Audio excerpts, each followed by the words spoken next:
ఇక ముందు బుచ్చిబాబు గారు మీరు చెప్పండి, మీకెప్పుడు అనిపించింది అసలు మళ్ళీ పుడతామా ఏంటి అని? ఉప్పిన టైంలో ఎప్పుడు అనిపించింది, పెద్ద టైంలో ఎప్పుడు అనిపించింది? ఉప్పిన టైంలో కన్నా పెద్ద టైంలో చాలాసార్లు అనిపించిందండి, ఇలాంటి స్క్రిప్ట్ రాయాలంటే మళ్ళీ పుడతామా ఏంటి అని. మొన్న థ్యాంక్ యూ. చిరంజీవి గారు ఇంటర్వ్యూ చేసినప్పుడు ఎలా అనిపించింది? చిరంజీవి గారు కూడా అన్నారండి, బుచ్చి ఇలాంటి సినిమా చూసేద్దాం ఒకసారి, పుడతాం ఏంటి మళ్ళీ అని. థ్యాంక్ యూ అండి. Yeah, over to you guys. మీరు యా ఇప్పుడు media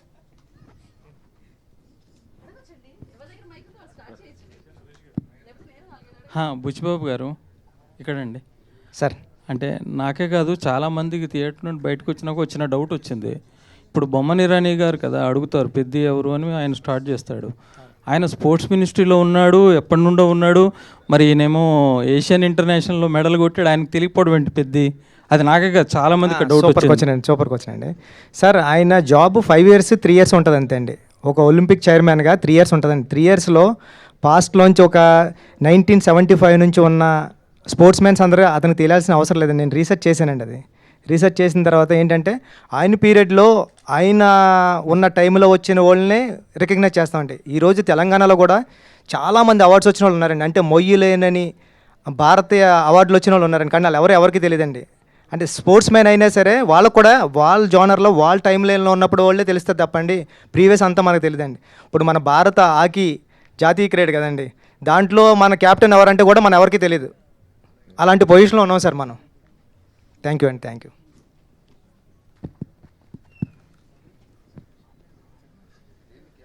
Buchibabu garu. Hello sir. Buchibabu గారు సార్.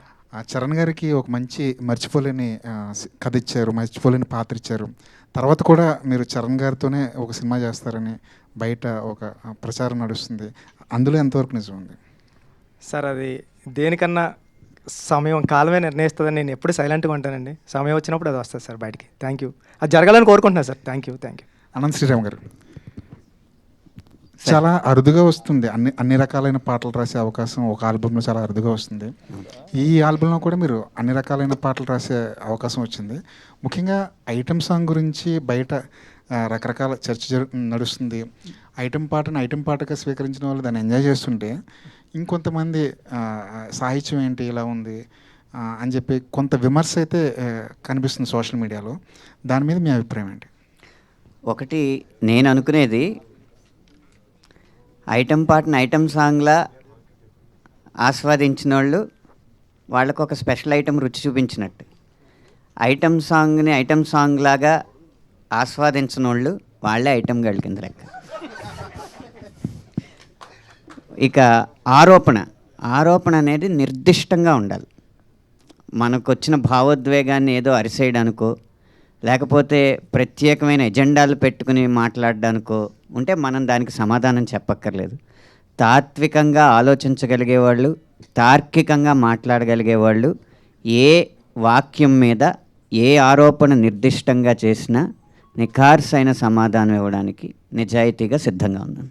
అనంత్ శ్రీరామ్ గారు, కామెంట్స్లో కూడా కొంచెం దొంగనా కొడుక లాంటి పదాలు కూడా మీ మీద వాడటం జరిగింది. ఏంటి అవన్నీ చూసారా? అవన్నీ దొంగనా కొడుక అనేది తిట్టుగా మీరు నమ్ముతున్నారా? తిట్టే కదా అది.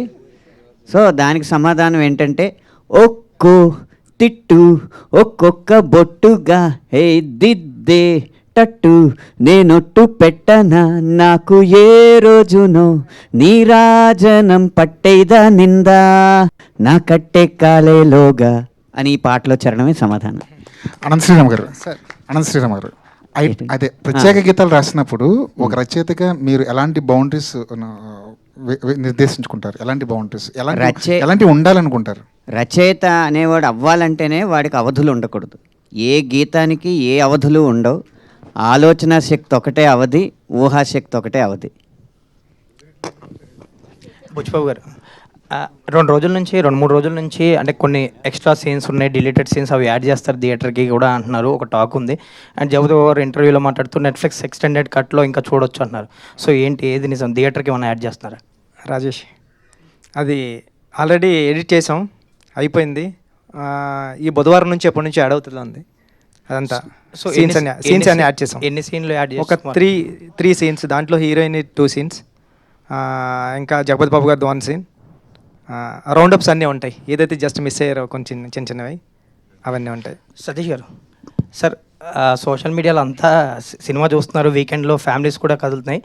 బట్ చాలామంది ఇంకా టికెట్ రేట్ తగ్గిస్తే ఇంకా ఫ్యామిలీస్ ఎక్కువ మంది చూస్తారు, ఫుట్ఫాల్స్ పెరుగుతాయి అంటున్నారు. సో ఇంకా తగ్గించే ఏమన్నా ఈ రోజు నుంచి అన్నీ తగ్గిపోయినాయి, అందుకే ఈరోజు చాలా బ్రహ్మాండంగా ఉంది కలెక్షన్స్. ఈ రోజు నుంచి టికెట్ ప్రైజెస్ లేవు. సతీష్ గారు, సార్ ఇది 11వ రోజు ఈవేళ, ఆల్మోస్ట్ సెకండ్ వీకెండ్ కూడా అయిపోయినట్టు ఈవినింగ్తో. ఎన్ని ఏరియాలో ఆల్రెడీ బ్రేక్ ఈవెన్ ఉన్నారు, ఎన్ని ఏరియాలకి మనం జిఎస్టీ ఇవ్వాల్సి ఉంటుంది, ఎన్ని ఏరియాలకి హెల్ప్ చేయాల్సి ఉంటుంది? అన్ని బ్రేక్ ఈవెన్ అయిపోతాయి, జిఎస్టీ అవసరం లేకుండానే అయిపోతాయి, చాలా వరకు అయిపోతాయి. ఇష్టం. ఓకే. సతీష్ గారు, తెలుగు రాష్ట్రాల్లో పెద్దకి మంచి కలెక్షన్లు వచ్చాయి, ఊహించిన దానికన్నా మంచి రిజల్ట్ వచ్చింది. కానీ నార్త్లోను ఓవర్సీస్లోను ఎందుకు డల్ అయింది అనుకుంటున్నారు? ఓవర్సీస్ కూడా ఓకే, బట్ అనుకున్నంత రాలా. ఓకే, దానికి అది కేస్ స్టడీయే. ఎందుకంటే అన్నీ కరెక్ట్గా ఉండి కూడా ఓవర్సీస్ అనుకున్నంత రాలేదు అంటే అది కొంచెం కేస్ స్టడీ. ఇప్పటి నుంచి అంతా ఇప్పుడు వరకు ఓ రకంగా ఉంటుంది, ఇప్పటి నుంచి ఓ రకంగా ఉంటుంది అన్నట్టుంది ఓవర్సీస్. నార్త్లో ఒక సినిమాని టక్కన పట్టుకుంటారు, ఒక్కో సినిమాని పట్టుకోరు. యాక్చువల్గా ఇది పట్టుకోవాల్సిన సినిమా అయినా మనమే మామూలుగా 40 ఎంత ఉంది. సో ఇంకా ఇంకో వీక్ ఉందని ఎదురు చూస్తుంది తప్పితే, ఎందుకంటే బ్రహ్మాండమైన cinema. So how it goes అనేది అర్థం కావట్లేదు. బుచ్చిబాబు గారు, ఇక్కడ సార్ మీరు ఉప్పెల్లోనేమో ఒకటి, ఇక్కడేమో ఆల్రెడీ కాల్ అనేది ఉంది కదా. సో ఇప్పుడు దాన్ని బేసిక్గా రెండే సినిమాలకే ఆయువుపట్టు ఎమోషన్. బట్ ఇప్పుడు దాన్ని తీసుకుని చాలామంది సోషల్ మీడియాలో రకరకాలుగా అంటున్నారు కదా, నెక్స్ట్ ఏం కటింగ్ అని చెప్పి అందరూ అడుగుతున్నారు. సో నెక్స్ట్ అది అన్నిసార్లు సాధ్యం కాదు కదా సార్, అది జరుగుతుందేమో అంతే అండి. సినిమాలో 2 సినిమాలకి అలా కుదిరింది సార్, అన్నిసార్లు ఎలా చేస్తాం సార్. మరి నెక్స్ట్ చిరంజీవి గారితో అన్నారు కదా, ఏం చెప్పారు? లేదు సార్, సరదాగా ఇంటర్వ్యూలో జోక్స్ చేసాం అంతే సార్. అదే, థ్యాంక్ యూ సార్. సతీష్ గారు, ఇంకొక క్వశ్చన్ అండి. సార్ ఇది మీరు ఈ సినిమా ముందు కూడా చాలా కొంచెం ఇబ్బంది పడ్డారు ఈ డిస్కషన్లో, పర్సంటేజ్ ఇష్యూలు వాటి వల్ల. దాంట్లో భాగంగా ఈ సినిమాకి ఆల్మోస్ట్ 350 కోట్లు అయిందని చెప్పి బుచ్చిబాబు గారు కూడా అన్నట్టున్నారు ఈవెంట్లో, విజయవాడ ఈవెంట్లో. సార్ ఒక కొత్త ప్రొడ్యూసర్, కాకపోతే మీరు చాలా నాళ్ళ నుంచి ఇండస్ట్రీతో క్లోజ్గా ట్రావెల్ చేస్తున్నారు, ఇప్పుడు 2 పెద్ద సినిమాలు చేస్తున్నారు. అంటే కాస్ట్ అనేది కంట్రోల్ చేయాలి, అలాగే ఆ కాస్ట్ కంట్రోల్ అయితేనే ఆడియన్స్కి అఫోర్డబుల్ ప్రైజెస్లో టికెట్ ప్రైజెస్ ఇవ్వగలం అనేది చాలా కాలంగా జరుగుతుంది డిస్కషన్. ప్రతి పెద్ద సినిమా వచ్చినప్పటికీ ఆడియన్స్ అలా పించి ఫీల్ అవుతున్నారు, ఎక్కడో అక్కడ ఆగాలి. ఈ కాస్ట్ అనేది పెరిగే కాస్ట్లు, మార్కెట్ అంతా మీకు తెలిసిందే ఎంత ఘోరంగా ఉందో మార్కెట్, ఎక్కడో అక్కడ తగ్గాలనే డిస్కషన్ జరుగుతుంది. ఒక నిర్మాతగా ఏంటి మీ ఉద్దేశం ఏంటి ఇందులో? మీరు చెప్పిన పాయింట్ కరెక్టే, కానీ మనమేమో తెలుగు ఇండస్ట్రీ నుంచి వరల్డ్ ఇండస్ట్రీని చూస్తున్నాం. అంటే పాన్ ఇండియా, పాన్ వరల్డ్కి వెళ్ళాలని మన ఇండస్ట్రీ చేసే ప్రయత్నం అది. ఆ ప్రయత్నంలో ఎప్పుడు సక్సెస్ అవుద్దో తెలీదు. అంటే కొన్ని సినిమాలు అవుతున్నాయి, కొన్ని సినిమాలు అవట్లా. సో అలాంటి సిచ్యువేషన్లో ఈ పెద్ద హీరో సినిమాలు ఉండేది సంవత్సరానికి 2-3 ఉంటాయి. సో దానికి కూడా మనం వారమో 10 రోజుల్లో తెస్తాం, మళ్ళీ ఆ తర్వాత ఫ్రీ రన్నే ఉంటుంది. సో ఇది కొంచెం డిబేటబుల్ పాయింట్. ఇది ఆ సినిమాని ఖర్చు కంట్రోల్ ఎంతవరకు చేయగలం అంతే చేయగలం. అంటే మనకి ఇంత అద్భుతంగా కావాలన్నప్పుడు డబ్బు ఖర్చు పెట్టాల్సిందే. అంటే మెజారిటీ అంతా రెమ్యూనరేషన్లో, ఆర్టిస్టులు కూడా డైరెక్ట్ ప్రతి చిన్న క్యారెక్టర్కే ఒక నోటబుల్ యాక్టర్ ఉండాలి. అది చాలా తప్పండి, చాలా తప్పు జనాల్లోకి తీసుకెళ్తున్నారు. రెమ్యూనరేషన్స్ అనేది అది 100% తప్పది. సో అది ఏం కాదు. అంటే పెద్ద మెజారిటీ 350లో ఎంత పర్సెంటేజ్ రెమ్యూనరేషన్ ఉండొచ్చు అండి, ఎంత పర్సెంటేజ్ మేకింగ్ ఉండొచ్చు? పర్సెంటేజ్ అడుగుతున్నా, లెక్కలు అడగట్లా. 60% సినిమాకి ఖర్చు అయింది, రెమ్యూనరేషన్లకి 40% అయింది. ఇది కరెక్టు, బట్ అది నరేటివ్ ఏమో డిఫరెంట్గా వెళ్ళుద్ది. ఎందుకంటే మనం సినిమాని అందరం నమ్మి సినిమా మీద అవుట్ అండ్ అవుట్ ఖర్చు పెట్టుకుంటూ వెళ్ళాం. ఎందుకంటే ఇలా ఉండాలి, అలా ఉండాలి, ఇది మంచి సబ్జెక్టు, జనాల్లోకి తీసుకెళ్లాలంటే ఇలా ఉండాలి, ఇలా ఉండాలని మనం ఎక్కడ కాంప్రమైజ్ అవ్వకుండా ఖర్చు పెట్టాం. బుచ్చిబాబు గారు, నాది కూడా అదే రిలేటెడ్ ప్రశ్న సార్. ఇప్పుడు ఇందులో మీరు అంటే మీ గురుగారి సినిమా పుష్ప చూస్తే కనుక అందులో అందరూ చిత్తూరు యాక్సెంట్ మాట్లాడతారు బాగా, ఎమోషన్స్ బాగా క్యారీ అయ్యాయి అందుకని. ఇప్పుడు మీరు ఇందులో చూస్తే కనుక అన్నీ వేరే లాంగ్వేజ్ వాళ్ళనే పెట్టారు. మళ్ళీ విజయనగరం బ్యాక్డ్రాప్ అంటారు. నేను ఆ ప్రాంతం వాడిని, విజయనగరం ప్రాంతం వాడిని. సో నాకు తెలుసు అది లాంగ్వేజ్ డబ్బింగ్ మీరు చెప్పిస్తే ఎలా కనెక్ట్ అవుతాం అవుదా. అంటే తెలుగు వాళ్ళు అంతమంది ఉంటుండగా ఎందుకు మీరు హిందీ వాళ్ళని అంత బొమ్మని రాని దివ్యేందు అంటే వాళ్ళు మంచి నటులు కాదని నేను అనట్లేదు. తెలుగు వాళ్ళకి ఆ లాంగ్వేజ్ అది కష్టం, ఆ ఎమోషన్ వాళ్ళు క్యారీ చేయడం చాలా కష్టం. అదే మీరు తెలుగు యాక్టర్లు ఇంతమంది ఉన్నారండి. మన నరేష్ ఉన్నారు, రావు రమేష్ ఉన్నారు, శ్రీకాంత్ ఉన్నాడు, శివాజీ ఉన్నాడు, నందు ఉన్నాడు, చాలామంది ఉన్నారు. మీ గురువుగారు మరి అట్లానే తెలుగు వాళ్ళందరినీ పెట్టి నార్త్లో కూడా పెద్ద హిట్ కొట్టారు. మరి మీరు ఎందుకు అందరినీ నాన్ లాంగ్వేజ్, ఇప్పుడు ఆ కోర్మయ్య అని కూడా మలయాళం అని పెట్టారు మీరు. అవునండి. తెలుగు వాళ్ళని పెడితే లాంగ్వేజ్ క్యారీ అవుతుంది కదండి, మంచి ఎమోషన్ వస్తుందిగా మీకు. ఇంకా తెలుగులో ఇంకా బ్రహ్మాండంగా చేసేది, మీకు బడ్జెట్ కూడా తగ్గేది అప్పుడు. కాదు సార్ మీరు చెప్పింది. అంటే బొమ్మన్ ఇరానీ గారు అంటే నార్త్ నుంచి వచ్చిన అయినారు కాబట్టి బొమ్మన్ గారిని అది పెట్టాం సార్. ఇప్పుడు అందరూ అదే పాన్ ఇండియా అని అందరినీ తెచ్చేసుకుంటున్నారు. లేదండి, పాన్ ఇండియా కథకి ఆ క్యారెక్టర్ సూట్ అవుతుందని అలా ట్రై చేసింది తప్పండి. తెలుగు వాళ్ళు చాలా ఇప్పుడు మన ఎవరు రావు రమేష్ గారు తెలుగు, ఆయనకు ఒక సీన్ ఇచ్చారు మీరు. ఆల్రెడీ 2 సీన్లు ఇప్పుడు యాడ్ చేస్తున్నామండి. అందుకే మీరు చూడొచ్చు. అంటే ఇప్పుడు బయట టాక్ ఏంటంటే ఎస్వి రంగారావు గారు, నాగభూషణం గారు, రావు గోపాలరావు గారు లాంటి వాళ్ళు ఉన్నా ఇప్పుడు హిందీ యాక్టర్ల దగ్గర వీళ్ళని ఒక్కొక్క సీన్ నిలబెడతారని అంటున్నారు.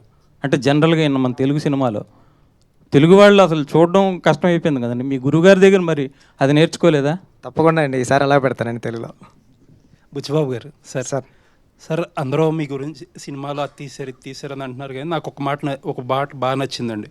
ఒక చిన్న కాంట్రవర్సీ వచ్చినప్పుడు యూజువల్లీ అండర్ ప్లే చేస్తే అందరూ మర్చిపోతారు అనే యాటిట్యూడ్ ఎక్కువ ఉంటుంది మన ఇండస్ట్రీలో.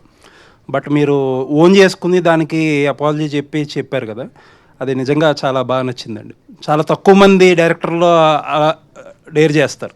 Thank you sir. పైగా ఇష్యూ కూడా అలాంటిది. నాకైతే ఆ ఒక్కటే నచ్చలేదు సార్. Thank you sir. కారణం ఏంటంటే ఒక పాత్ర ఒకలాగా ప్రవర్తిస్తుంది అనేది అది దర్శకుడు ఊహ, ఆ ఊహతో చేసింది. అంటే ఇక్కడ ఇంగ్లీష్ మాట్లాడగలిగినోడు గొప్పోడు, పిహెచ్డీలు పట్టభద్రులు వాళ్ళు ఆలోచన విధానమే సరైంది అన్నది ఎక్కువైపోవడం వల్ల ఎవరైతే సోషల్ మీడియాలో వోకల్గా ఉన్నారో, ఎవరైతే మాట్లాడి పదాలు గుమ్మనించి చేస్తున్నారో వాళ్ళ అభిప్రాయం రుద్దబడి ప్రభావితం అవడం తప్ప ఒక దర్శకుడికి ఒక పాత్ర ఇలా ప్రవర్తిస్తుంది అనే స్వేచ్ఛ కూడా ఇవ్వకపోతే మనం సృజనాత్మకతకి ఏం చేసినట్టు?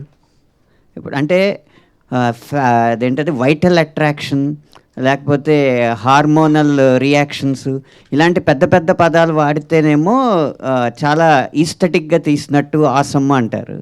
అదే ముట్టేస్తానని వాడి ట్రైబ్ భాష వాడి మాట్లాడితేనేమో ఇది వల్గారిటీ అంటారు, ఆబ్జెక్టిఫికేషన్ అంటారు.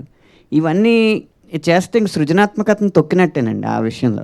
బుచ్చిబాబు గారు ఎంతో సంస్కారంతో వారి మనోభావాలు దెబ్బతిన్నాయన్న ఉద్దేశంతోనో లేకపోతే ఎవరిని బాధ పెట్టకూడదు, ప్రజాస్వామ్యం అంటే 49:51 కాదు 99:1 అయినా కూడా తప్పే అన్న ఉద్దేశంతో ఆయన సారీ చెప్పుండొచ్చు. కానీ ఇలాగే జరుగుతూ ఉంటే తర్వాత డాక్యుమెంటరీలకు తప్ప ఇంకా కమర్షియల్ సినిమాల్లో గొప్ప పాయింట్ చెప్పలేను. లేదులేండి, అదే మీరన్న ఆ సంస్కారం ఏదైతే ఉందో దాన్నే అప్రిషియేట్ చేస్తున్నాను. నేనేమి వాళ్ళు కరెక్ట్ ఏం రాంగ్ అని ఆ డిబేట్లో.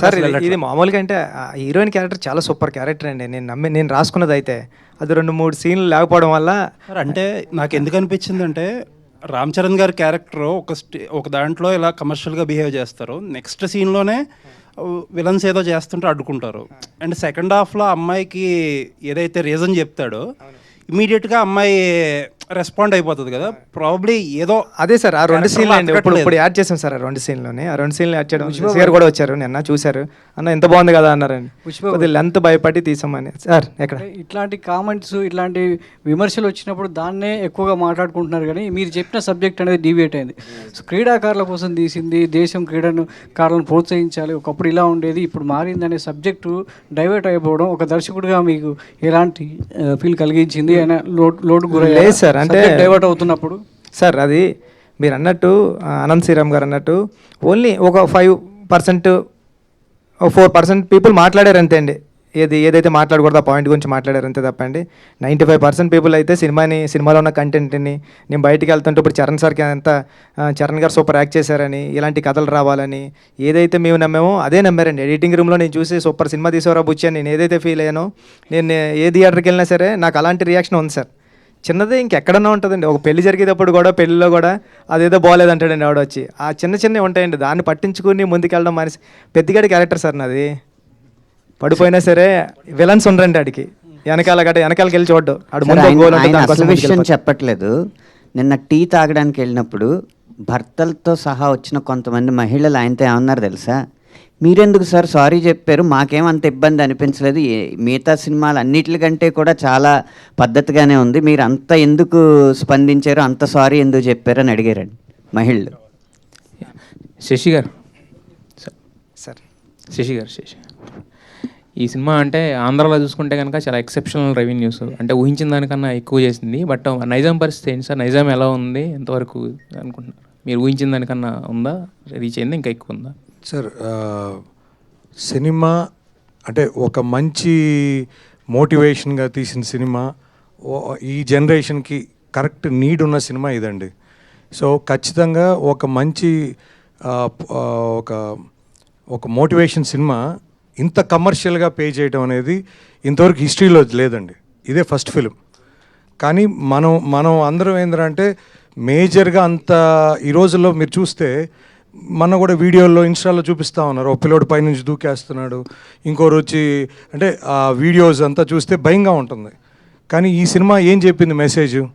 ఒరే, నీకు లైఫ్లో కష్టం అనేది కంపల్సరీ వస్తుంది, దాన్ని నువ్వు ఎంత మెలకుగా దాన్ని ఓవర్కమ్ చేస్తావు అనేది జీవితం. ఇప్పుడు అందులో ఈ సినిమా ఏంటి, ఈ రోజుల్లో సెల్ఫిష్ తప్ప ఎవరు పక్క ఊరు గురించి పట్టించుకోవటం లేదు, పక్కింటోడి గురించి పట్టించుకోని రోజులు ఇవి. కానీ ఈ సినిమా ఏం చెప్పారు, ఒక ఊరి కోసం అతను నా ప్రేమించిన అమ్మాయిని వదిలేశాడు, అంటే ఆ ఊరి కోసం, అంటే కాలు తీసుకోవటం అనేది అది చిన్న విషయం కాదు సార్, అది ఎవరు చేయలేరు. అందులో ఒక రామ్ చరణ్ లాంటి వ్యక్తి ఈ స్టోరీ ఒప్పుకోవటం, ఎందుకు ఒప్పుకున్నాడు అంటే కూడా దీనివల్ల ఆ మెసేజ్ ఈ జనరేషన్కి వెళ్ళాలి, అది ఆయన చేస్తేనే, ఆయన చెప్తేనే జనాలకు వెళ్తుంది. అది ఈ సినిమా మోటివేషన్ అండి. సో ఖచ్చితంగా ఒక కమర్షియల్గా, ఒక హీరో అంటే అన్ని రకాల కమర్షియల్ అనేది, ఇది కమర్షియల్ పెడుతూ ఒక మంచి సినిమా ఇది. సో ఖచ్చితంగా నేను ఫస్ట్లో చెప్పినట్టు సార్, ఈ సినిమా ఏదో మండేకి పడిపోయో లేకపోతే ట్యూస్డేకో ప్యాకప్ అయిపోయే సినిమా కాదు ఇది. సో ఖచ్చితంగా ఫ్యామిలీసు సార్, ఈ రోజుల్లో ఎవరు కూడా డిప్రెషన్ ఉన్నారని పిల్లలు పోయి మదర్ ఫాదర్తో షేర్ చేయడంలే. సో అందువల్ల ఈ అనర్థాలు అనేవి జరుగుతున్నాయి. కానీ ఈ ఖచ్చితంగా ప్రతి పేరెంట్, బిడ్డున్న ప్రతి తల్లిదండ్రులు ఈ సినిమా పిల్లల్ని తీసుకుపోయి చూపిస్తే ఈ cinema will be a big answer to every, అంటే ప్రతి ఒక్కరికి ఒక సొల్యూషన్ చూపించినట్టు పిల్లలకి. ఓ తల్లిదండ్రులు చెప్పలేంది ఈ సినిమా చెప్పొద్దు అనేది నా ఒపీనియన్ సార్. ఖచ్చితంగా ఫ్యామిలీసు, నేను చాలా మేనేజర్స్కి, రిప్రజెంటేటివ్స్కి ఫోన్ చేస్తున్నాను సార్. సార్ ఏంటి సార్, ఈరోజు 80% ఉంది, ఈరోజు 70% ఉంది, ఏంటయ్యా ఎవరు వస్తున్నారు సార్? ఫ్యామిలీస్ సార్, ఒకటే గొడవ. వాళ్ళేమో 5 ఏళ్ళ పిల్లోని తెస్తారు, మాకు టికెట్ లేదంటారు. అది 3 years వాళ్ళకే సార్ టికెట్ లేదు, మిగతా వాళ్ళకి అందరికి టికెటే కదా సార్. కాబట్టి ఈ గొడవ మాకు ఎక్కువ ఉంది థియేటర్ల కాడ అని ఒక మేనేజరు నాకు చెప్పడం జరిగింది సార్. సో అంటే పిల్లలు మీరు ఎక్కడ వీడియోస్ చూసినా సాంగ్స్కి కానీ ప్రతి దగ్గర పిల్లలు విపరీతంగా ఎంజాయ్ చేస్తున్నారు. అంటే ఆ పిల్లలు ఎక్కడ కల్మషం లేదు. సో వాళ్ళు ఒక సినిమాగా వాళ్ళకి ఎంటర్టైన్మెంట్ కోసం వచ్చారు, ఎంటర్టైన్మెంట్ ఎంజాయ్ చేస్తారు. సో కాబట్టి పిల్లలు మెచ్చారంటే పిల్లలేగా సార్ దేవుళ్ళు. అయితే పిల్లలకి ఫ్రీగా పెడతానని చెప్పి ఆఫర్ ఇమ్మన్నాను సతీష్ గారిని. సార్ పిల్లలే సినిమాకి వచ్చేటప్పుడు మళ్ళా పిల్లలు ఫ్రీ సార్. బుచ్చిబాబు గారు క్వశ్చన్ సార్, బుచ్చిబాబు గారు ఒక్క నిమిషం. బుచ్చిబాబు గారు, అంటే చాలామంది ఏంటంటే ఇది మీ ఒరిజినల్ స్టోరీ, బట్ చాలామంది దీన్ని చందు ఛాంపియన్తో కంపేర్ చేస్తున్నారు. అది 2 years అయింది రిలీజ్ అయిపోయి, మీకు అప్పుడు ఆల్రెడీ పట్టాలు ఎక్కేసింది కదా. సో మరి దానితో కంపేర్ చేస్తున్న వాళ్ళకి దీనికి ఏం చెప్తారు? అదేండి, ఇదే ఎవరు చేయలేదండి నాకు తెలిసి. అంటే సతీష్ గారు, ఇక్కడ బుచ్చిబాబు గారు ఎలాంటి సినిమా ఇచ్చారు కదా, ఎంత మంచి సినిమా మీకు ఇచ్చారు మీ ప్రొడక్షన్ నుంచి. సో ఆయనతో సినిమా చేస్తారా, నెక్స్ట్ రామ్ చరణ్ గారితో సినిమా చేస్తారంటే ఏం చెప్తారు? ఇద్దరితో చేస్తానని చెప్తారు. So thank you sir. Buchibabu గారు సార్, సినిమా చూసాక నేను 3 times చూసానండి. థ్యాంక్ యూ అండి. అంటే కొన్ని ఫ్లాస్ ఉన్నాయని సెకండ్ టైం వెళ్ళా, సెకండ్ టైం ఎమోషనల్గా కనెక్ట్ అయ్యా, థర్డ్ టైం పెద్దిగాడు మళ్ళీ తీసుకెళ్ళాడు. నాకు మెయిన్ డౌట్ ఏంటంటే కాటుకక్కర్లేనా కళ్ళు అని అందరూ ట్రోల్ చేస్తూ ఉన్నారు, కానీ కాళ్ళు ఇరిగిపోయిన పెద్ది నాకు లాస్ట్కి బయటకు వచ్చినప్పుడు కనిపించింది. సో ఆ పర్టికులర్ ట్రోల్ మీద మీరు ఏం సమాధానం చెప్తారు? అండ్ రాంబుజ్జి క్యారెక్టర్, అప్పల్ సూరి, గౌర్ నాయుడు, పెద్ది, బొమ్మన్ ఇరానీ గారి క్యారెక్టర్ అందరికీ ప్రతి రోల్కి ఒక న్యాయం చేశారు. కానీ ఎండ్ ఆఫ్ ద డే మరి జాన్వీ కపూర్ సీన్లు కట్ అయినాయా లేదంటే ఆమె క్యారెక్టరే అంతా అని చాలామంది ఆడియన్స్ బయట నుంచి అంటున్నారు, బ్యాక్లాష్ వచ్చింది. సో ఆవిడ రెస్పాన్స్ ఏంటండి సినిమా మొత్తం అయిపోయిన తర్వాత? మీకు ఎలాంటి రెస్పాన్స్ వచ్చింది ఆమె నుంచి? సూపర్ అండి ఇది. అంటే జాన్వీ గారు చాలా బాగా చేశారండి. ఇంకొక 2-3 సీన్లు ఉంటాయి. ఆ సీన్లు అంటే నేను ఎలా రాసుకున్నాను అంటే అండి, క్యారెక్టరు ఒక అమ్మాయికి అంత రెబలిష్గా తిరిగిన అచ్చి అమ్మ లాంటి క్యారెక్టర్ కూడా, అంటే ఉప్పెన్లో మీరు బేబం క్యారెక్టర్ చూస్తే ఈరోజు ఇంత అలాగా ఈ క్యారెక్టర్ గురించి మాట్లాడుతున్నారు కదా, ఆ రోజు బేబం క్యారెక్టర్ చాలా సూపర్. అది అంటే ప్రేమ ఉంటే చాలు, నా పక్కన నా చేయి పట్టుకుంటే చాలు, నువ్వు నా మీద పడుకోవాల్సిన అవసరం లేదు, పక్కనే పడుకుంటే చాలు అని చెప్పిన డైరెక్టర్ రాసిన స్టోరీ అండి ఇది కూడా. అంటే నేను ఏం చెప్తున్నా అంటే అచ్చి అమ్మ కూడా ఎలాంటిదంటే రెబలిష్గా చూడడానికి మగరాయిల్లో ఉంటుంది, కానీ ఎవరో ఆ అమ్మాయిని నైట్ ఎఫెక్ట్లో నైట్ ఫైట్ టైంలో కట్ చేసిన తర్వాత ఆ అమ్మాయి చాలా సెన్సిబుల్ అయిపోయి హీరోయిన్ అయిపోయిన తర్వాత అలాంటి అమ్మాయి కూడా ఎవరో చీకట్లో ముద్దు పెట్టాడని హీరో తెలిసిన తర్వాత హీరోకి వచ్చి చీకట్లో ముద్దు పెట్టాడు ఆడిని తీసుకొచ్చి కొడతావా అంటే, హీరో ముద్దు పెట్టింది హీరో అని తెలిసిన తర్వాత ఆడు చచ్చాడో బతికాడో తెలీదు, అలాంటి వాడు కోసం మెల్లో తాళి కట్టేసుకున్న అమ్మాయి వాళ్ళ నాన్నతో ఏం చెప్తుంది, ఏ ఆడపిల్ల కన్నా పెళ్ళాడితే మొగుడేమో, అచ్చేమ్మకి ప్రేమిస్తే కూడా మొగుడేనా అని అంత రౌండ్ అప్ చేసి దాంట్లో ఒక 2 సీన్లు మిస్ అవ్వడం వల్ల అలా అనిపించింది సార్. అది ఇప్పుడు ఒక 2 సీన్స్ వచ్చేస్తున్నాయి బుధవారం నుంచి. అమ్మాయి క్యారెక్టర్ ఎలా ఎలివేట్ అవుతుందో చూద్దామండి. జాన్వీ గారికి సోషల్ మీడియాలో ఇంకొకటి బాగా స్పెక్యులేట్ అవుతుంది, నెక్స్ట్ మీరు మహేష్ బాబు గారితో సినిమా అంటున్నారు, మైథలాజికల్ అంటున్నారు, దాని మీద ఒక చిన్న క్లారిటీ ఇస్తారా? ఏదైనా టైం సార్, అంటే పెద్దలందరూ ఉన్నారు కదండి, టైం నిర్ణయిస్తుందండి ఏదైనా. Thank you sir. Okay, Ram Charan గారిని ఇంత బాగా కష్టపెట్టినందుకు నిన్న చిరంజీవి గారు ఒక మాట అన్నారు కదా sir, so next cinema hero కూడా ఇలానే కష్టపెడతారా రామ్ చరణ్ గారిలానే? సార్ అంటే అది కథ తీసుకొస్తే జరుగుతుంది కదండి. ఈసారి నీకు మంచి మాట చెప్పదలుచుకోవడం లేదు సార్. ఈసారి అంతా ఫస్ట్ సీన్ నుంచి కమర్షియల్ అండి. అంటే ఉప్పెన కూడా మంచి మాట చెప్దాం, డైరెక్టర్ అంటే సినిమాతో పాటు ఎంటర్టైన్మెంట్తో పాటు ఏదో ఒకటి చెప్పాలి అన్నది నేను నమ్ముతానండి. అది కూడా ఇప్పుడు పెద్దలో కూడా సినిమాతో పాటు కమర్షియల్ అంగులతో పాటు ఒక మంచి మాట చెప్దాం, ఒక మంచి మెసేజ్ ఇద్దాం అని చెప్పే డైరెక్టర్లు కొద్దిమంది ఉంటారు కదండి, ఆ కొద్దిమందిలో నేను ఒకటి ఫీల్ అవుతూ ఉంటానండి. ఈసారి అంతా కమర్షియల్ అండి. ఓకే, అనంత్ శ్రీరామ్ గారు సార్, చాలా రోజుల తర్వాత మ్యూజిక్ కాకుండా లిరిక్స్కి ఇంపార్టెన్స్ ఇస్తున్నారు సార్ ఈ సినిమాలో వచ్చే మోటివేషనల్ సాంగ్ నుంచి. అది మన తెలుగు ప్రజలకి ధన్యవాదాలు చెప్పాలి. సో నా క్వశ్చన్ ఏంటంటే, అపార్ట్ ఫ్రమ్ పద్ది మొన్న మిమ్మల్ని భూమిలో కప్పెట్టేశారు అనిల్ రావుపూడి గారు, సో అదేంటి సార్, కింద ఏమైనా జరిగిందా లేదంటే ఎలా రాయించుకున్నారు సాంగ్స్, ఎంతవరకు వచ్చింది, దాని గురించి ఏమైనా? ఎవరైనా సరే నాకు అనవసరం, రచయితలు మాత్రం విత్తనాలు లాంటారండి, పాతి పెట్టినా కూడా మహావృక్షమై సో వేవేల ఫలాలను మీకు వసుకుతాయి. ఎంత టైం సార్ పాతి పెట్టి ఉంచారు మిమ్మల్ని? 1.5 గంట సార్. 1.5 గంట.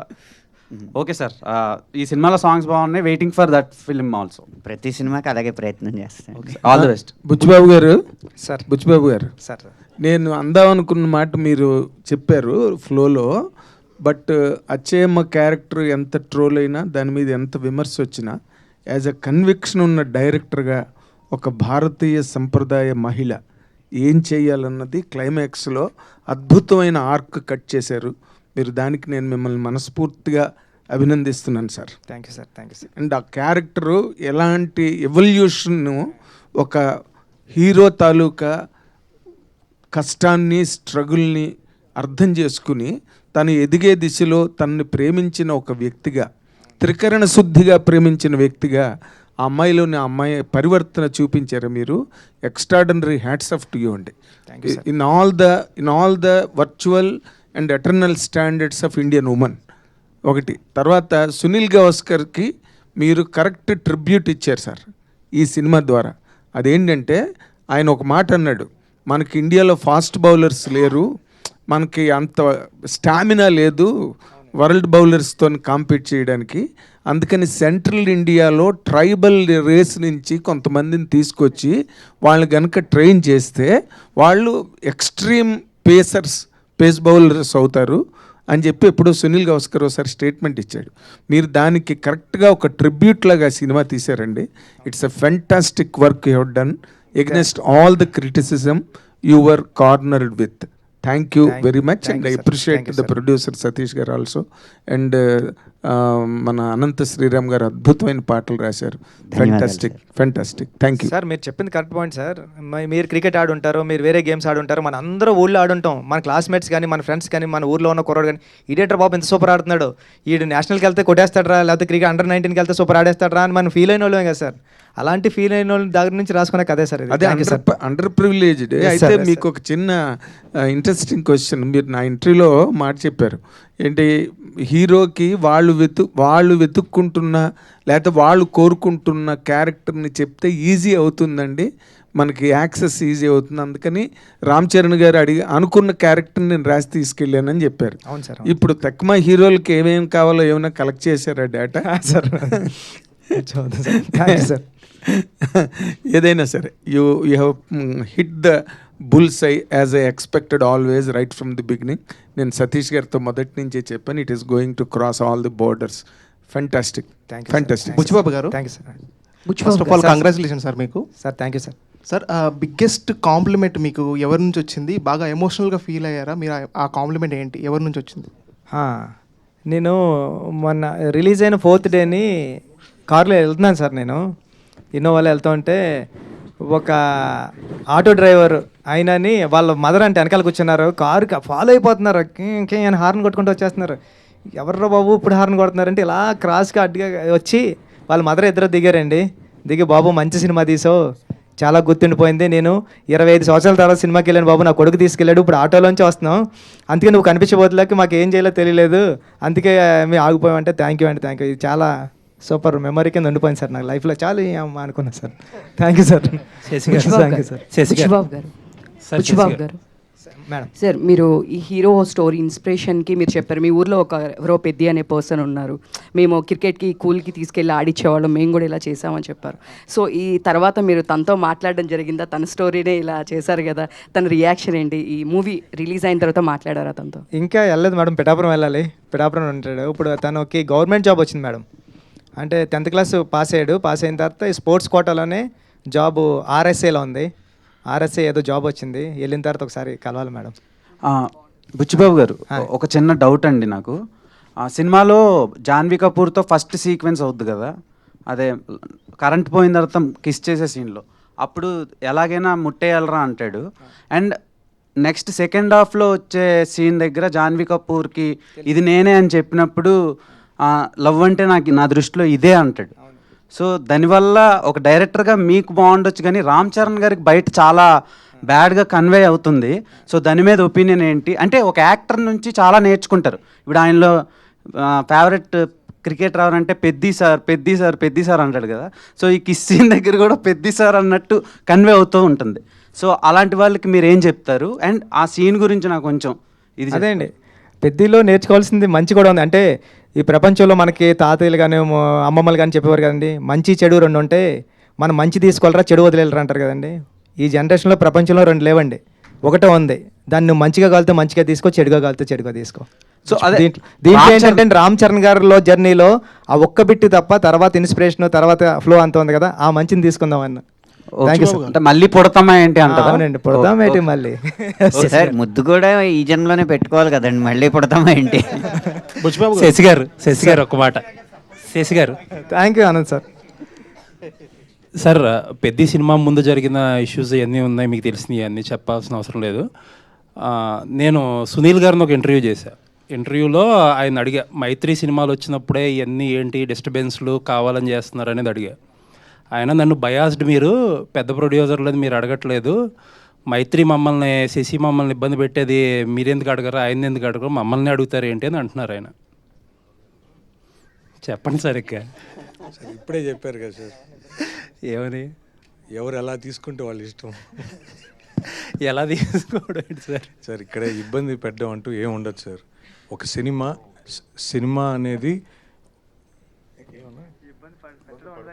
ఆయన డైరెక్ట్గా అన్నారు, శశి ఈగోకి పోయి సినిమాని కిల్ చేస్తున్నాడు, మా థియేటర్లు మంచి అయినా సరే ఇవ్వట్లేదు మాకు సినిమాలు, వాళ్ళ థియేటర్లోనే వేసుకుంటున్నాడు అని డైరెక్ట్ ఎలిగేషన్ చేశారు మీ మీద. సార్ ఇక్కడ ఒకటే సార్, ఏదైనా మన అందరం సినిమా తర్వాతే సార్. సినిమాని థియేటర్లను బట్టి సినిమా కాదు సార్, సినిమాని బట్టే థియేటర్లు.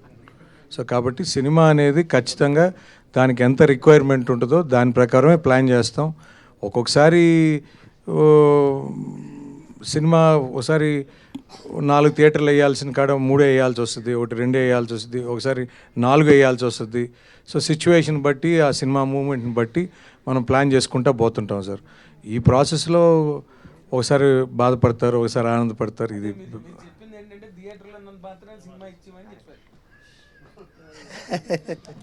సార్ అనేది నా ఉద్దేశం కాదు సార్. సార్ సినిమాకి ఖచ్చితంగా ఆ థియేటరు ఆ సిచ్యువేషన్ బట్టి మనం ప్లాన్ చేస్తాం సార్.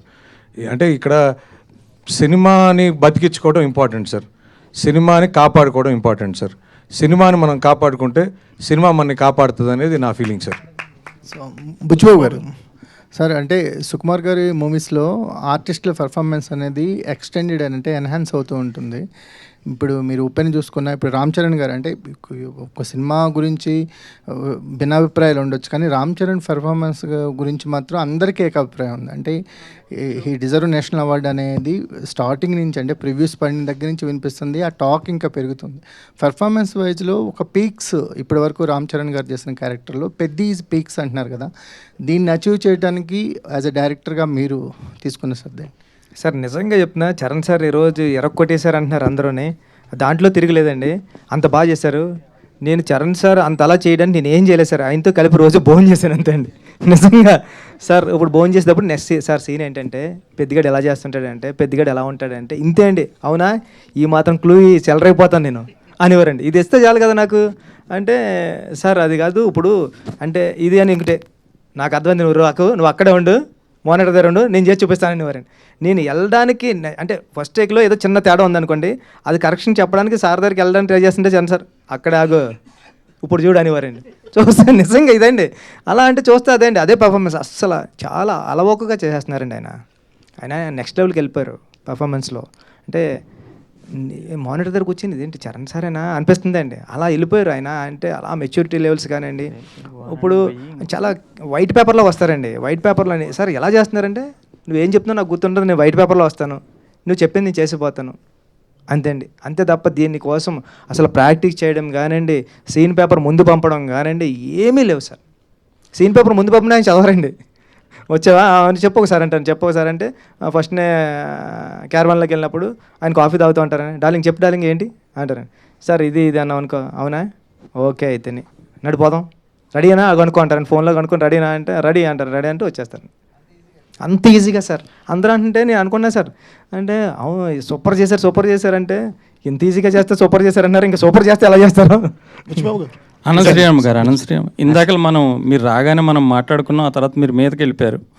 అదే వారానికి 1000 ఆ సాంగ్, అది ఏంటండి, అది వారానికి 1000 అంటే ఏం వెయ్యాలి, ఏమి హాయిస్తుంది, ఏంటది అసలు ఏం రాశారు మీరు, మాకేమర్థం అవుతుంది, మేము ఎలా అర్థం చేసుకోవాలి? అదే ఇందులో నేను మాట్లాడబోయే కొన్ని పదజాలాలు నాగేంద్ర కుమార్ గారికి బాగా అర్థం అవుతాయి. సార్ నాగేంద్ర కుమార్ గారు సరదాగా అందరికీ అర్థమయ్యేలా చెప్పడానికి, పాట చూశారు కదా మీరు, పాటలో నృత్యం కనిపించిందా మైథునం కనిపించిందా? నృత్యం కనిపించింది. నృత్యం అనేది ఒక కళారూపం సార్. వారానికి గనక 1000 దాస్తే ఈ ఎంటర్టైన్మెంట్కి 4000 టికెట్.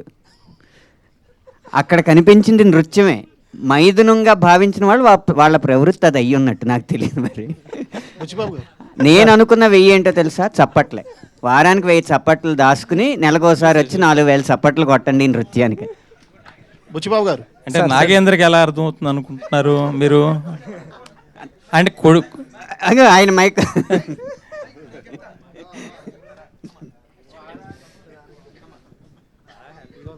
ఎందుకంటే అనంత శ్రీరామ్కి నాలో ఉండే తెలుగు పొటెన్షియల్ కానీ ఇంగ్లీష్ పొటెన్షియల్ కానీ బాగా తెలుసు అనంత శ్రీరామ్కి. అనంత్ రైటర్గా ఇండస్ట్రీలోకి వచ్చిన దగ్గర నుంచి నన్ను చూస్తున్నాడు కాబట్టి మా ఇద్దరికి ఆ వేవ్ లెంత్ ఉంది కాబట్టి ఆ మాట అన్నాడు. సరియా? బుచ్చిబాబు గారు. బుచ్చిబాబు గారు సార్ ఇటండి. Sir first of all sir congrats sir. Thank you sir, thank you so much. అప్పట్లో ఉప్పెన బుచ్చిబాబు గారు అన్నారు, ఇప్పుడు పెద్ది బుచ్చిబాబు గారు అని పేరు కూడా వచ్చింది sir. First of all teaser trailer launch అయినప్పుడు కొంచెం నెగిటివ్ టాక్ వచ్చిన సినిమా రిలీజ్ అయిన తర్వాత సార్ అసలు ఎక్కడ నెగిటివ్ టాక్ లేదు సార్. ఎక్కడ అడిగినా ప్రతి ఒక్కళ్ళు ఎమోషన్ అయ్యి బయటకు వస్తున్నారు. రామ్ చరణ్ గారికి బిగ్గెస్ట్ హిట్, బుచ్చిబాబు గారికి బిగ్గెస్ట్ హిట్ అని చెప్పి. సార్ నేను సినిమా చూశాను సార్, 2 times చూశాను సార్. నాకు ఫస్ట్ హాఫ్ తర్వాత సెకండ్ హాఫ్లో అంటే సినిమా ఓవరాల్గా చాలా బాగుంది సార్. కానీ ఇందులో రామ్ చరణ్ గారి పైల్వాన్ అదే మన కుస్తీ పోటీలు చేసేటప్పుడు సార్ ఆయన బాడీ ట్రాన్స్ఫర్మేషన్ చేయడానికి 3 months 4 months పట్టిందంట. అంటే మీరు ఈ కష్టం చేయాల్సిందే, ఇది చేస్తేనే ఈ అవుట్పుట్ వస్తుంది అని చెప్పి మీరు చెప్పారా రామ్ చరణ్ గారితో? ఇది ఒక్కటేనండి. అంటే ఏంటంటే సార్ నేను ఇలా అనుకుంటున్నానని చెప్పాను అంతే సార్. ఇలా అనుకుంటున్నానని చెప్తే చరణ్ సార్ ఏమన్నారు, నువ్వు ఏమనుకుంటున్నావు నాకు ఒకసారి స్కెచ్ చేసి చూపిస్తావా అంటే, పట్నం రషీద్ గారు అని ఉన్నారండి, ఆయన నేషనల్ అవార్డు విన్నింగ్ వచ్చింది. భారతీయుడు సినిమా చూశారు కదా, పెద్ద భారతీయుడు గెటప్ ఆయనే చేశారండి, కమలాసన్ గారిది. ఆయన తీసుకొచ్చి ఆయన స్కెచెస్ వేసి ఇచ్చారు, చరణ్ సార్కి పట్టుకెళ్ళి నేను ఇలా ఇచ్చాను అంతండి. నా అయితే నువ్వు ఈ షెడ్యూల్ ఎలా ప్లాన్ చేసుకో, ఇది ఇప్పుడు చేసుకో, ఇది ఇప్పుడు చేసుకో, ఇది ఇప్పుడు చేసుకో, నేను ట్రాన్స్ఫర్మేషన్ అయ్యి వస్తా అన్నారండి.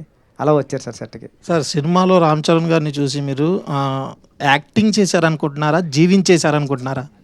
సార్ ఇంకా అది జీవించడం మించండి అది. అంటే ఒక స్టార్ హీరో పెద్ద క్యారెక్టర్లు, ఇప్పుడు మన రజనీ సార్ ఉన్నారు సార్, రోబోలో చేసినప్పుడు రజనీ సార్ ఉంటారండి. కానీ స్టార్ హీరోని క్యారెక్టర్లో పెట్టడం అంటే చాలా కష్టంతో కూడుకున్న పని అండి. అది ఆ స్టార్ హీరోకి కష్టమే అండి, డైరెక్టర్కి కష్టమే అండి.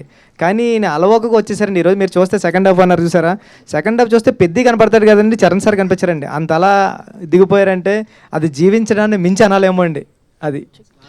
Thank you sir, thank you. Buchibabu గారు, బుచ్చిబాబు గారు ఇక్కడ అయితే ఇండస్ట్రీకి చాలా రోజుల నుంచి ఒక హిట్ కోసం అని వెయిట్ చేస్తుంది. అలాంటి టైంలో పెద్ద వచ్చి ఒక మంచి సక్సెస్ని ఇచ్చినందుకు మీకు first of all thank you so much. అయితే మీరు మాకు ప్రింట్ అండ్ వెబ్లో మాట్లాడినప్పుడు చెప్పారు కొన్ని గాయాలైనవి, చిరంజీవి గారు ఏమనేస్తారా అని చెప్పానంటే వీడియో పంపించమని అన్నారు. పంపించమంటానికి మీరు వెళ్ళి కలిసి ఆయనతో మాట్లాడిన దానికి మీరు ఏం డిఫరెన్స్ చూసారంటే ఏం చెప్తారు? అండ్ నాకు తెలిసి ఈ సినిమాకి రామ్ చరణ్ గారు బ్లడ్ అండ్ సోల్ పెట్టేసి మరి వర్క్ చేశారు, అది అందరికీ కనిపిస్తుంది, అందరికీ కనెక్ట్ అయింది కూడా. దాని గురించి ఏం చెప్తారు సార్? అది నిజంగానండి, చరణ్ సార్ చాలా కష్టపడ్డారు. మన చిరంజీవి గారు కూడా ఏమనలేదండి, వెళ్ళి అంత కష్టపడ్డాడు కాబట్టి ఇంత పేరు వచ్చింది ఈరోజు, అందరూ చిరంజీవి అంటున్నారని ఆ ఇంటర్వ్యూలో చెప్పారండి. అది చాలా చాలా చాలా థ్యాంక్ యూ అండి. ఎందుకంటే అంటే అందరికీ విలేకరులు, అందరికీ మీడియా అందరికీ కూడా థ్యాంక్ యూ అండి, థ్యాంక్ యూ సో మచ్. చాలా పాజిటివ్గా రాశారండి అందరూ కూడా. ఫస్ట్ టైం మన కథని నాకు నచ్చింది, అంటే నా సినిమా ఉప్పుని కన్నా చాలా బాగా రాశారండి. అందరికీ థ్యాంక్ యూ. పిఠాపురం నుంచి ఒక నాని అని టికెట్స్ ఇస్తూ ఉంటాడు మాట అండి, ఆయన ఫోన్ చేశాడండి. ఆయన ఫోన్ చేసి అన్నాడండి, సినిమా ఆయన ఐస్ క్రీమ్ అమ్ముతూ ఉంటాడు, ఇప్పటికే దాంట్లో ఏదో ఫుడ్ అమ్మేది ఉంది, 70 లక్షలు లాస్ వచ్చిందంటే ఇప్పటికి ఆయనకి, ఇంతకుముందు సినిమాలు అన్నట్ల నుంచి. సార్ ఈ సినిమా 4 వారాలు ఆడుతుంది, ఎవరేమనుకున్నా మీరు పడుకోండి అని ఒక టికెట్ కౌంటర్ దగ్గర టికెట్ చింపే అబ్బాయి చెప్పాడండి. సూపర్, 4 వారాలు ఆడుతుందని. థ్యాంక్ యూ అండి. సార్ ఈ సినిమాలో 3 స్పోర్ట్స్ ఉన్నాయి కదా సార్, ఒకటి కుస్తీ ఒకటి, క్రికెట్ ఒకటి అండ్ రన్నింగ్ ఒకటి కదా. ఈ సినిమాకి 3 హీరోలు అని అంటాను సార్ నేను. ఒకటి కథ ఇచ్చిన మీరు, ఇంకోటి బ్యూటిఫుల్గా పర్ఫామ్ చేసిన రామ్ చరణ్ గారు, ఇంకా అద్భుతమైన బ్యాక్గ్రౌండ్ స్కోర్ ఇచ్చిన రెహమాన్ గారు. మీరేమంటారు? నిజం సార్, అంటే నేను పక్కన పెట్టాను కానీ మా 3వ హీరో సతీష్ గారండి. 4వ సింహం సతీష్ గారండి. అంటే ఈ సినిమా నమ్మడం అంటే అంత ఈజీ కాదండి. మీరు అందరూ నమ్మారు. ఫస్ట్ మేమందరం ఇప్పుడు చరణ్ సార్ నేను ఏదో ఆగతాయితనంగా ఒక కథ రాసేస్తానండి, ఇలా ఉంటుందని. దాంట్లో కమర్షియల్ ఎలిమెంట్స్ పెట్టడానికి చాలా ట్రై చేశాను. చరణ్ సార్ కూడా దాన్ని నమ్మారు, సతీష్ గారు కూడా దాన్ని నమ్మి ప్రొడక్షన్ వాల్యూస్ అలాగే ఇచ్చారంటే అది మామూలు విషయం కాదండి. మేము ఏదైతే నమ్మామో అది ప్రేక్షకులు కూడా నమ్మారండి. ఇప్పుడు నేను వెళ్తుంటే ఫ్యామిలీస్ అందరూ కూడా చాలా ఏజ్డ్ ఉంటున్నారండి, మెట్లు కూడా ఎక్కలేకపోతున్నారు. వాళ్ళు కూడా వచ్చి సినిమా చూసి నేను స్క్రీన్ వైపే చూస్తున్నా ఏం చేస్తారని, ఆ స్క్రీన్ వైపు కాదండి, ఆపోజిట్ మీడియా అది ఆడియన్స్ వైపే చూస్తా ఉన్నా, ఇలా కళ్ళు తుడుచుకుంటున్నారు, అన్నీ చూస్తున్నారు అంటే చాలరా అనుకున్నా సార్. సార్ మీరు కొన్ని విజువల్స్ కవర్ చేయలేదు కానీ వీల్ చైర్తో సినిమాకి వచ్చి చూసిన వాళ్ళు ఉన్నారు, అండ్ వేరే అదర్ కంట్రీస్ నుంచి వచ్చి సినిమాని ఒక 10 సార్లు చూసిన ఆడియన్స్ని కూడా మేము చూడడం జరిగిందనమాట. That all happens for Peddi. Thank you అండి, thank you. Sir final question. Sir క్రికెట్లో హెలికాప్టర్ షాట్స్ చూసాము, స్కై షాట్స్ చూసాం, హార్దిక్ పాండ్యా షాట్స్ చూసాం. మీరు మాత్రం ఈ పెద్ద షాట్స్ అనేది చాలా బాగున్నాయి సార్. అలా ఎక్కడ కనిపెట్టారు ఆ షాట్స్? ఒకవేళ ఐపీఎల్ ముందు కనుక వచ్చి ఉంటే ఈ షాట్స్ బాగా ఇంకా వైరల్ అయ్యేవి అని కొన్ని ఐపీఎల్లో తీసుకున్నామండి, కొన్ని రూరల్ ఏరియాలో కుర్రలు ఆడతారు కదండి, ఎందుకంటే కట్స్ బాల్కి అయితే తగులుతుందండి, అది దెబ్బ తగులుతుంది కాబట్టి కొద్దిగా కేర్ఫుల్గా ఆడాలి. కార్క్ బాల్ కంటే పర్లేదు, ఇష్టం వచ్చినట్టు కొట్టచ్చు, అంత దెబ్బ తగిలినా గట్టిగా తగలదు కాబట్టి అండి. సార్ తగులుతుందండి. బుచ్చిబాబు గారు సార్ సినిమా అంతా ఒక ఎత్తు అంటే క్లైమాక్స్ వరకు వచ్చేసరికి చరణ్ గారు లాంటి ఒక మాస్ హీరోని తీసుకున్నప్పుడు ఆయనకి చాలా ఎక్స్పెక్టేషన్స్ ఉంటాయి. సో అలాంటి ఆయనకి క్లైమాక్స్ చెప్పినప్పుడు ఆయన రియాక్షన్ ఏంటి సార్? లైక్ ఎంటైర్ చరణ్ గారు కావచ్చు, లేకపోతే మీ మూవీ టీం అందరికీ. సార్ క్లైమాక్స్ ఇప్పుడైతే ఆడియన్స్ ఏదైతే రియాక్షన్ ఇస్తున్నారో అదే రియాక్షన్ వచ్చిందండి. చరణ్ గారు లేచి హగ్ చేసుకున్నారు, సూపర్ ఫిల్మ్ చేస్తున్నాం మనం అంటే. ఒక కమర్షియల్ ఫిల్మ్ ఆడియన్స్ కూడా మారిపోయాడండి. ఇప్పుడు రెగ్యులర్గా ఒక ఐటెం చెప్తుంటే ఆయన కూడా అంత తీసుకోవడం లేదు. ఒక వెరైటీ చెప్పడం, ఒక కమర్షియల్ ఎలిమెంట్లో కూడా ఒక మెసేజ్ ఇవ్వడం, ఇది 10 సంవత్సరాల క్రితం వచ్చి ఉంటే ఆడియన్స్ ఎలాంటి ఇట్టిచ్చేవాడో నాకు తెలియదు కానండి. ఇప్పుడు ఆడియన్స్ అయితే చాలా మంచివాళ్ళు, ఇలాంటి మెసేజ్ ఉన్న సినిమాని ఆదరించారంటే మామూలు విషయం కాదండి. Thank you so much. Yeah, mike ఇవ్వండి. మీరు నా ఇంటర్వ్యూలోనే ఒక మాట చెప్పారు ఏంటంటే, అదే నేను thumbnail కూడా పెట్టా, సురేఖ్ గారు చూసి ఎలా ఫీల్ అవుతారు అని చెప్పి నా వైఫ్ భయపడుతుందండి అని చెప్పారు మీరు. నిజంగా ఆ సీన్స్ చూసిన తర్వాత సురేఖ గారు మీతో what she has expressed are what she shared with you అండి, ఆ emotional scenes about the whole film? అప్పటికే నేను తిరుపతిలో ఉన్నానండి, సినిమా ప్రీమియర్స్ పడినప్పుడు నేను తిరుపతిలో ఉన్నానండి. మా గురువు గారు సుకుమార్ గారు వెళ్ళిపోయారండి అక్కడికి, చరణ్ గారి దగ్గరికి. సురేఖ గారు అయితే సుక్కు సార్ని పట్టుకొని, చరణ్ గారిని పట్టుకొని ఏం సినిమా తీసావు అని ఊగిపోయారంటండి. ఒక 1 hour వదలలేదంటండి చరణ్ సార్ని పట్టుకొని. నాకేమో సుష్మిత గారు కాల్ చేశారండి, ఆమె ఏడుస్తూ కాల్ చేశారండి. ఏడ్చేస్తుంటే మేడం నేను ఫ్లైట్లో ఉన్నా, ఫ్లైట్ టేకప్ అవుతుంది, నేను తర్వాత చేస్తానని. వెంటనే నేను అప్పుడు 11:30 అయిందండి, నేను తిరుపతి నుంచి రాబోతులకి హైదరాబాద్. మేడం దగ్గరికి వెళ్ళాను, చాలా మంచి ఇలాంటి సినిమా తీసావు, చాలా థ్యాంక్ యూ అని చాలా బాగా చెప్పారండి. ఫెంటాస్టిక్. అయితే ఇందులో లాస్ట్ స్ట్రోక్ ఆఫ్ ఎప్రిసియేషన్ ఏంటంటే, అంటే ఇది ఎప్పుడో ఎక్కడో జరుగుతుంది స్క్రిప్ట్ పరంగా, కానీ మీరు పెద్ద క్యారెక్టర్కి రామ్ చరణ్ గారికి మధ్యలో ఉన్న గీతం చెరిపేసి రెండూ ఒకటి చేశారండి. That is your achievement in this film. Congratulation. Thank you sir, thank you so much sir. Thank you Nagendra Kumar.